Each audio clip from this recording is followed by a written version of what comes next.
I never thought I'd be the kind of woman who would betray her husband. For years, our marriage was my safe place, my anchor. He was steady, reliable, and kind. But somewhere along the way, I let temptation poison everything we had built. I told myself it was just attention I craved, just harmless messages at first, but it grew into something darker, something I couldn't control. The night it all came crashing down is burned into my memory forever. I can still hear the quiet creak of the door as he walked in, earlier than expected. I remember the sharp silence that followed, the kind of silence that makes your blood run cold. In that moment, I realized I wasn't just caught, I was about to lose everything. This is the story of how my own choices destroyed my marriage, and how his response left me broken beyond repair. It began slowly. He never accused me, never raised his voice, but I noticed how his eyes lingered longer when I picked up my phone. How his smile faded when I said I had to stay late at work. His questions were casual, too casual. Was it a tough day? Who were you texting just now? At the time, I brushed it off, thinking I was clever, thinking I was still in control. But there was something different in his silence, something that told me he wasn't blind. He was watching me, quietly, patiently. And even though he never said it outright, I felt his suspicion tightening around me like a noose. The cracks in my lies started to show. One night he asked about a dinner receipt, an upscale restaurant I swore I had gone to with coworkers. But the truth was I had been there with someone else. His eyes studied me carefully as I stumbled through excuses. Then there were the deleted texts. I thought I was careful, erasing everything, but he noticed the gaps in our phone bill records. He smelled the faint traces of cologne that weren't his. And worse, he caught me contradicting myself, telling one story one day, another the next.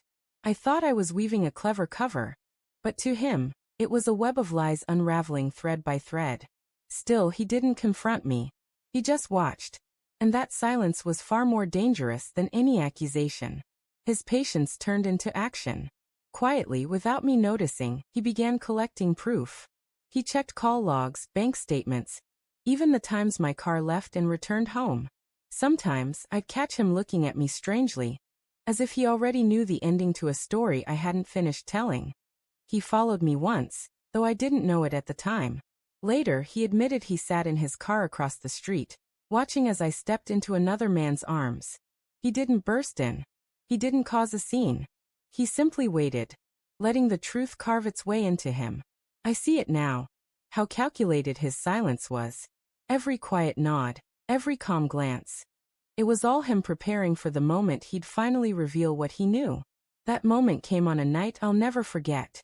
I thought he had left for work early. The house was empty, quiet. My guard was down, and my lover was there.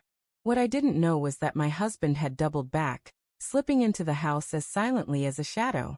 He didn't burst in or shout. He simply stood there watching me betray him in the most unforgivable way. When I finally noticed him, my entire body froze. My lover jumped back in panic, but my husband didn't move. He just looked at me, his face calm, almost unreadable. That calmness terrified me more than any rage could. Without a word, he stepped forward, his eyes locked on mine. And then, in a voice colder than I had ever heard, he began to speak. "I know everything," he said softly. "The dinners, the calls, the lies." Each word landed like a blade. He laid out the evidence piece by piece. The receipts, the phone records, the nights I claimed to be working late. He had it all. But it wasn't anger in his voice. It was something worse, disappointment. A grief so heavy it pulled the air out of the room. My lover couldn't stand it. He grabbed his things and fled, leaving me to face the wreckage alone. "You didn't even have the decency to tell me," my husband continued. "You let me believe in us while you gave yourself to someone else." I tried to speak, to explain, but the words caught in my throat. Nothing I could say would erase what he had seen. And then came the final blow. He looked me straight in the eye and said, "You're not the woman I married, and I don't know who you are anymore." He didn't scream. He didn't slam doors. He simply picked up his keys and walked out. The sound of the door clicking shut was louder than any explosion. That silence crushed me. I wanted him to yell, to curse, to do anything but leave me in that unbearable quiet. Because silence meant finality, Silence meant he was done. In that moment, I realized I had lost not just a husband, but the respect and love of the only man who ever truly saw me. And there was no way to get it back. Looking back, I see how foolish I was. The affair, the secrecy, the thrill. It wasn't worth the cost. I destroyed a bond that had taken years to build. And for what? A fleeting distraction. His response still haunts me. He didn't break me with rage. He broke me with dignity. By walking away, he showed me the strength I never had. I live now with regret as my only companion, warning others never to take love for granted.